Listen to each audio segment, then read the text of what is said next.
Welcome to Readerzz, the podcast for the lifelong learner. Join us on our weekly dose of wisdom where we talk about the real-life lessons and applications of books. Enjoy! Hello and welcome back to Readerzz. Today we're once again joined by Nick Batchelder, author of Crush Your 20s. Welcome back to the podcast, Nick. Thanks for having me. Excited for the final ride. Yeah, looking forward to it. It's crazy. I think we finished up this book pretty fast. It's not that long of a book, which I think is kind of how you meant it to be, so that it can appeal to, the younger generations there. But yeah, I'm looking forward to this, and yeah, let's get right into it. Let's do it. So, in our last episode, or part two, we explored chapters 4 through 6, right? We talked about uncovering strategies for mapping and protecting our time. We talked about escaping the rut, and we talked about kind of tuning our radar to seize social opportunities, right? We also talked about production line planning, the 3 pillars exercise, and even perception drills like Tesla spotting, right? Here in part 3, we're kind of going into chapter 7 and a little bit of just overall in the book. We're talking about setting realistic timelines with guardrails. We're talking about balancing ambition and self-compassion. And we're talking about reflecting on the journey of writing this book for you in real time. So without further ado, let's dive into chapter 7. Let's do it. So you kind of start this chapter off with a pretty sobering note, right? You kick it off by urging our readers to take every timeline they've set for themselves, right? As an example, I want to have my perfect body by summer, or I want to have this, I want to have my bench press be 245 by, a month from now or something. And you urge them to actually double that timeline. Now, you remind us that our ideal deadlines often won't stick, and that doubling it actually helps us be more realistic and increase our confidence. So, my first question kind of is, what inspired you to recommend doubling those deadlines rather than sticking with our ideal timing that we might have set for ourselves? Yeah, deadlines has always been a funny thing that I've debated between myself because there's two ends of the spectrum. One end is if you give yourself a really, really urgent timeline, one argument is, okay, well, I'm going to be more motivated to get it done because I have to get it done by this urgent timeline. The other argument is, well, if you set timelines like that, it's really unrealistic. And odds are you're not going to reach it. And then when you don't reach it, you end up getting discouraged and you end up giving up. And after doing a little thinking about it, what I ultimately came to was I think long and realistic timelines are great because it really helps you get in the mindset early on of I'm doing this for the long run. I'm not doing this just for the destination, right? It's like the person who likes to walk will walk longer than the person will go farther than the person who likes the destination. I think that's the biggest thing when it comes to goals is if you really, really want to achieve all the goals that you're setting, you can't just do it because you want the outcome. You have to get comfortable and normalize the process, right? So like if it's the bench, if you're trying to get a better bench, like you have to normalize going to the gym. If you want to read more, you have to normalize reading. And if you set super urgent deadlines and you're like, I'm gonna get this over with really fast, when that doesn't happen, you're gonna get really discouraged because you were just hoping to get this quick hit and reach this goal really quick. And from my experience, that doesn't happen. Sure. But, also kind of looking at that similar, philosophy, right? There's often real value in pushing past that comfort zone, right? When we hmm double those timelines and give ourselves more time to achieve a goal we may have been able to do in a shorter amount of time, it's almost like we're giving ourselves a comfort zone. Maybe it feels like an easy way out. Maybe I'm perceiving that wrong. And there's always the saying that the comfort zone is a beautiful place, but nothing actually grows there, right? So do you feel like there could be benefits to setting a more aggressive deadline than even the doubled timeline, whether that's uncovering, a hidden capacity that you never thought you had, or creative breakthroughs when you're kind of in a time crunch? Yes, I think there's absolutely a place for setting a goal and then making it a little harder, right? Putting it just outside your reach, right? So for example, I mentioned last podcast, I'm doing more running. I'm trying to do Spartan races. And like every time I'll like, okay, I think I can run 4 miles at, an 8:45 pace. So my goal is going to be 4.5 miles at an 8:35 pace, right? It's like pushing your limits a little more, right? I don't think I could do it. And based on the logic that I was saying, I would say like, okay, we'll do a 9:30 pace at 3 miles, right? But that's not what I mean. I don't mean give yourself an out. I mean really internalize it and view it as, hey, like I'm here to run for months and years at a time. not I'm just here to get to the next step. And so I completely agree, and there is absolutely value in pushing timelines and pushing your limits and making sure that you do that. But my message to people is do that, but don't do it in the sense of I want to do this so I can get this over with faster, right? Keep the underlying message in the back of your head of like, no, this is a lifelong process, right? You don't go to the gym and then you're done going to the gym. Like the gym is something you do the rest of your life, right? Being a discipline, like getting the habit and the character of discipline, right? Like that's something you have the rest of your life. Emotional intelligence, confidence, right? Like you're trying to build these things for the decades to come, right? You're not just trying to get to the destination. And so that's what I mean by that, is view it as a long, long game, not just as something to get to and then you're done. Gotcha. So what you're saying is turn a, maybe a short-term goal into a long-term almost lifestyle if that's something you want to continue forward. Yeah, it's an identity.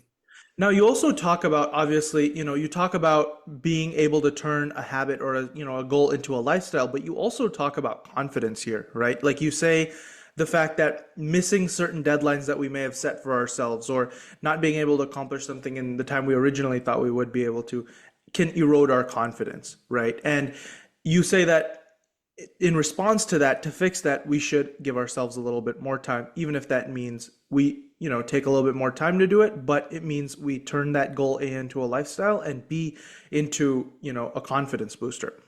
When Yep. someone falls behind their own doubled timeline, though, what's the best way to kind of recover that momentum without getting discouraged? Whether they've doubled the timeline, whether they've kept it the same, whether they've pushed themselves. I feel like when we often fall short on our own goals that we were confident that we could achieve, it definitely takes a hit on your confidence, right? And what do you feel like when that's happened to you or to people you might have met? How do you feel like the best way is to regain momentum when that happens? For me, it's a lot of reflection and then it's talking to a mentor, someone I respect, right? It's like when that happens, it sucks. And you're like, you're really confident this was going to work out and it hurts. And for me, it's like the first step is okay, taking a step back and going, okay, why did this happen? How do I feel? Do I want to stop? Do I want to keep going? Do I want to change what I was doing? And then it's going to someone I really trust and admire and saying like, here's how I'm feeling. Here's what I think I should do. Like I need to talk to somebody about it, right? And the reality is if that happened, like if you doubled your timeline or you've had the same goal for a long time and it didn't work out, or like there was something, unless something crazy happened, it's usually you made an assumption that wasn't true or you made a mistake. And getting an outside opinion is a great way to identify that because often like we don't want to identify that. Like if we were, you know, if my goal was X and I really thought this was going to happen, but I just wasn't as disciplined. If I was delusional about how disciplined I was being, right? If I thought like, oh, like I'm crushing it, I'm really disciplined, and I go to someone I really respect and admire who's not afraid to give me the hard truth, like that's just a great way to get down to it. So for me, it's always getting a third opinion and doing some self-reflection. Now, obviously, confidence is a huge component when it comes to achieving our goals or, aiming higher and shooting for the stars, right? But at the Mm. same time, pushing our limits and doing things we never thought we could is also an equally important part of that, right? And here in your book, you kind of contrast growth with comfort. So, my question to you is how can someone find that right balance between pushing their limits to things that they, maybe didn't think they could achieve at first, and also creating small wins, whether that's daily, weekly, monthly, that boost confidence in their own lives. Yeah. For me, confidence and peace and content and a lot of happiness for me comes from knowing that I gave it all I had, right? And knowing that I did better today than I did yesterday. And like you said, it doesn't have to be big things like, reading. Like if I'm going to bed and I'm really tired, I'm like, you know what? I really want to go to bed, but I'm gonna read 5 pages." And like even little things like that, it's like, okay, that's a win. I was like, I really want to eat ice cream right now, but it's like, all right, I'm not going to do that. I'm going to wait. Or I really want to go on TikTok right now, but I'm going to call my grandma, right? And then at the end of the day, reflecting back and going, okay, wow, like, you know, I didn't run a marathon. You know, I didn't save the world. I didn't, cure cancer, but like those are still wins. I still gave it more than I thought I had, right? Like I left it out on the field. And my confidence and my content and my peace really comes from that of going like I push my limits. um and like I'll give you like I went for a run 2 days ago and it was a 4 mile run. And that mile, like halfway through, I was so tired. It was really windy. It was really hot, and I was like, I'm done. And for whatever reason, I pushed through and I did it. And at the end, I wasn't happy that I ran 4 miles or that I ran it at a certain pace. I was happy that I wanted to quit and I did it anyway, right? And so just finding the little wins in that, right? And I think especially now, like we're in such a world of comfort where, it's not that hard to identify things we don't want to do. It's like you want to eat junk food, you want to go on TikTok, you don't want to talk to people, you want to, watch a movie instead of apply for a job, whatever it is, right? It could be anything, but finding the little wins and giving it all you have is what I try and focus on. So would it be accurate to say that kind of in those short term, maybe daily things that you do, it's important to reflect back on those little wins that may boost your confidence. And when it comes down to it, to things that you really have to achieve, it's better to, push your limits while also giving yourself a graceful deadline. Yes. And how we mentioned Teslas last time, right? And looking for Hmm. Teslas. It's like I look for those little wins. So when I do those little wins, like I notice it and I give myself that identity of like, oh wow, like I really am pushing my limits. This is something I can do. Like that when the next one comes up, I know I can beat it, right? Yeah. And just continuing to like let those grow. Yeah, I mean, one of the biggest issues I think people face, right, is obviously your own self-confidence, pushing your own limits, falling behind, and not being able to complete your own deadlines. But often, the grass also looks greener on the other side, right? When you feel sometimes like, oh, I did something, but you look at the guy next door and he's doing something that looks even flashier, looks better.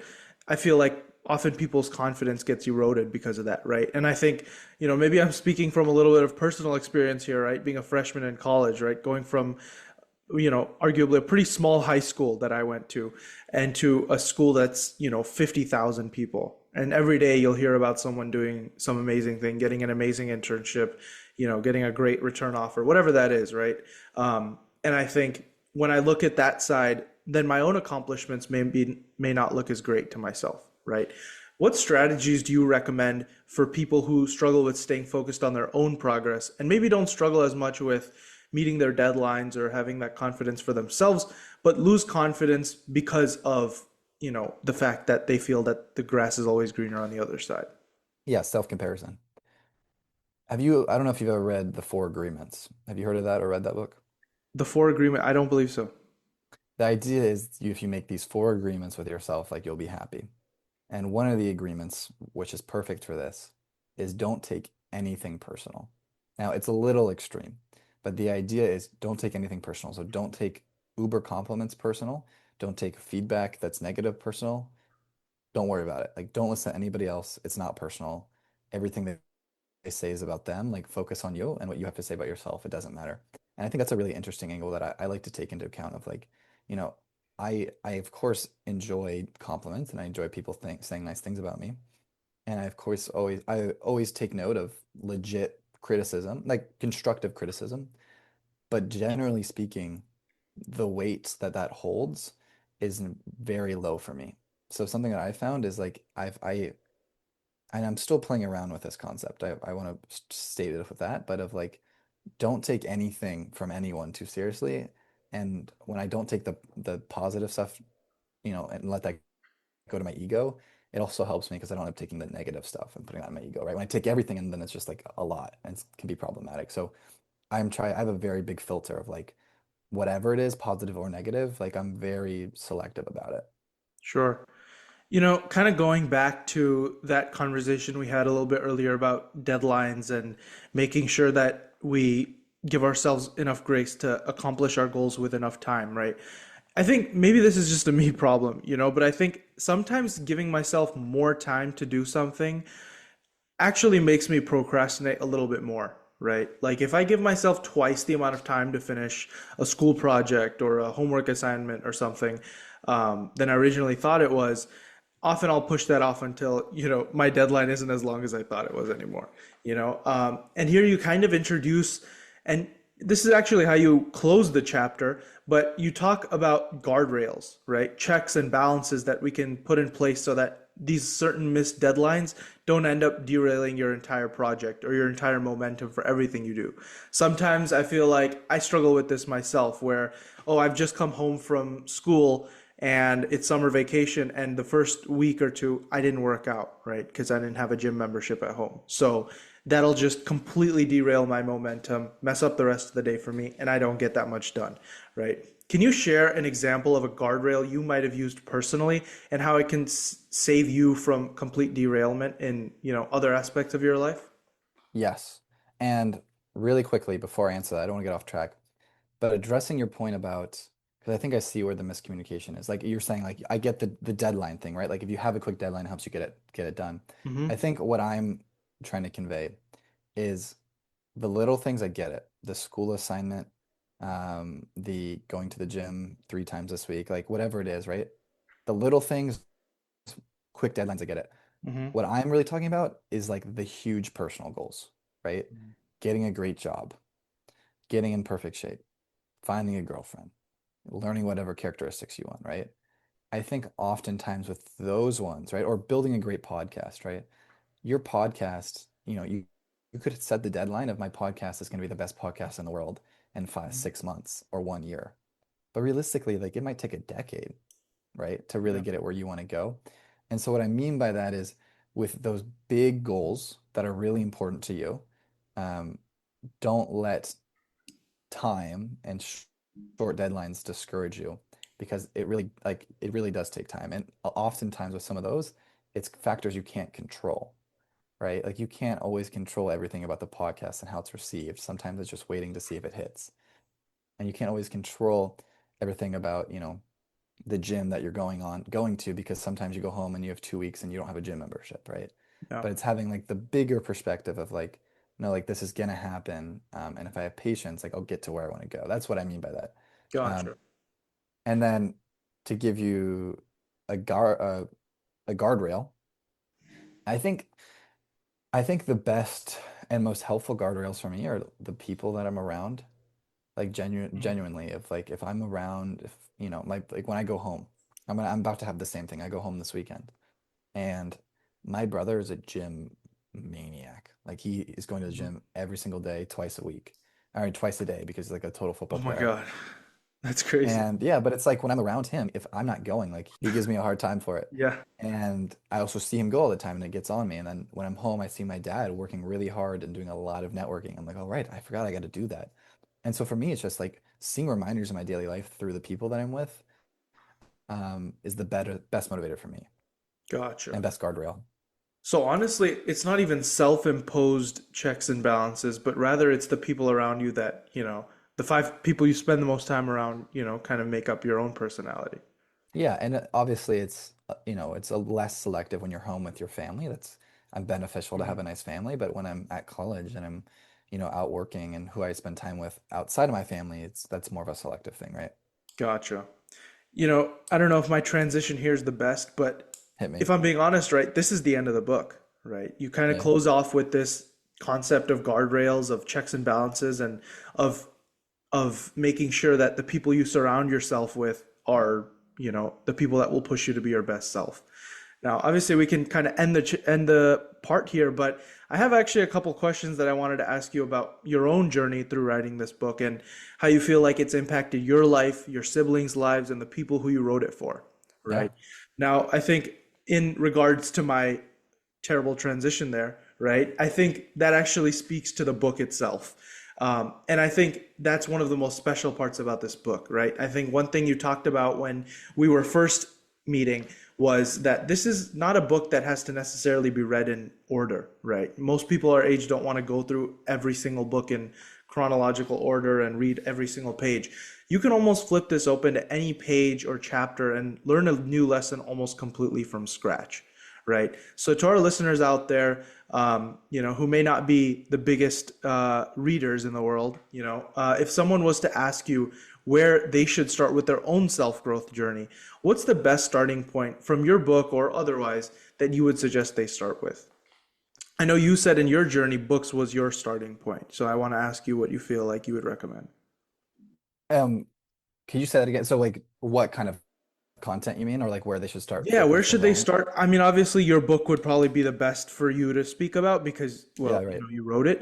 But where would you feel like would be the best place for them to start their own journey in that way?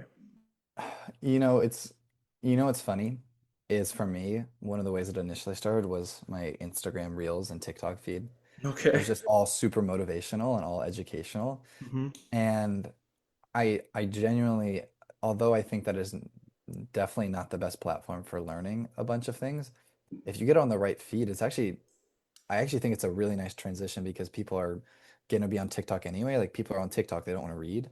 Yeah. And if you can actually just fix your feed a little bit to get more educational stuff, to get clips from podcasts, to get good quotes, I actually think that's one of the easiest ways to get into it because all you got to do is keep scrolling and like things that are more educational.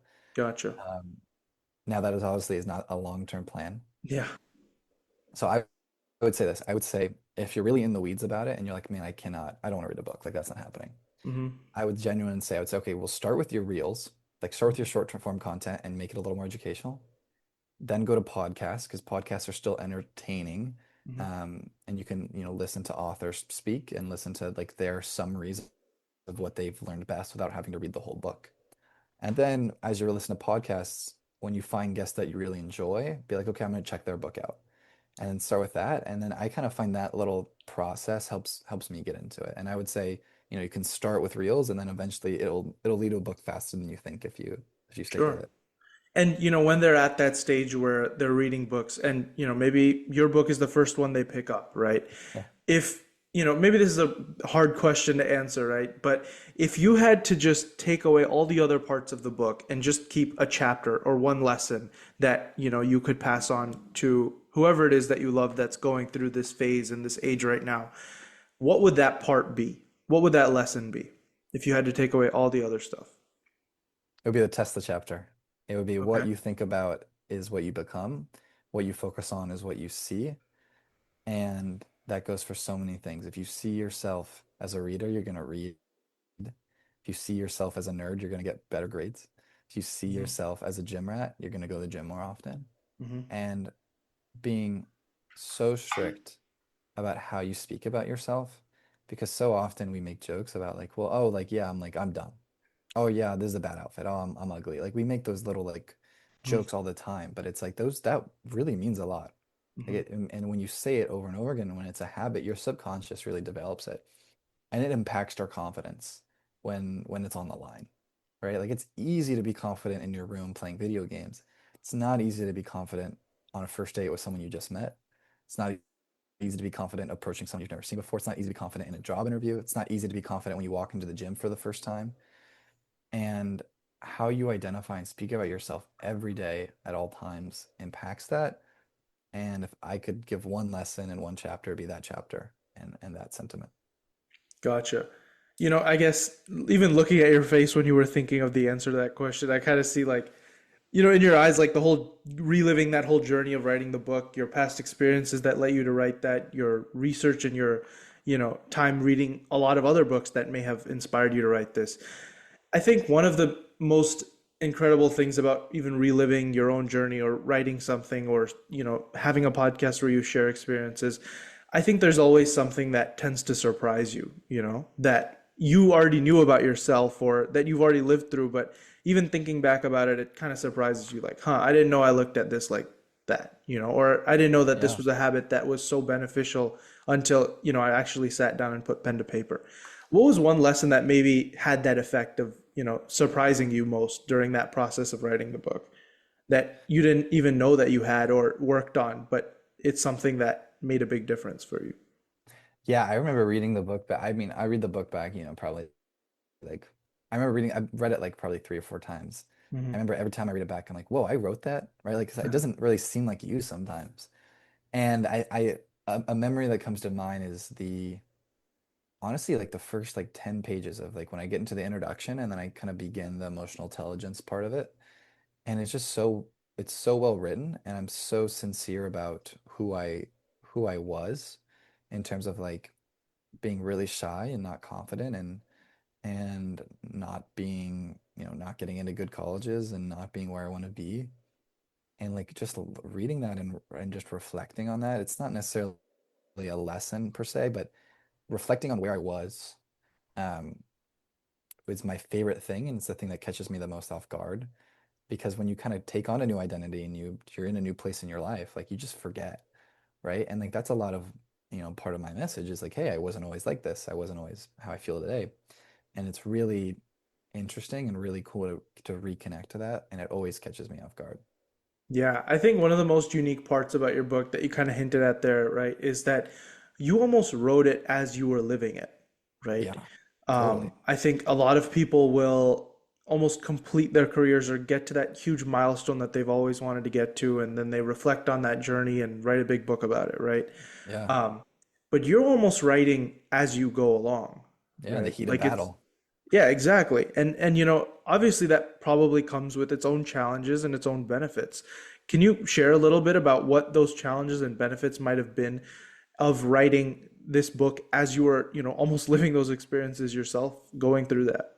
Yeah, so there was a couple challenges. One challenge was my ideas were changing a lot, right? So because I'm in the heat of the moment, like I didn't have clear thoughts of reflection of here's what works, here's what doesn't. A lot of it was like, hey, I'm writing about this, and as I'm writing about it, I'm testing and trying it, and sometimes things change, right?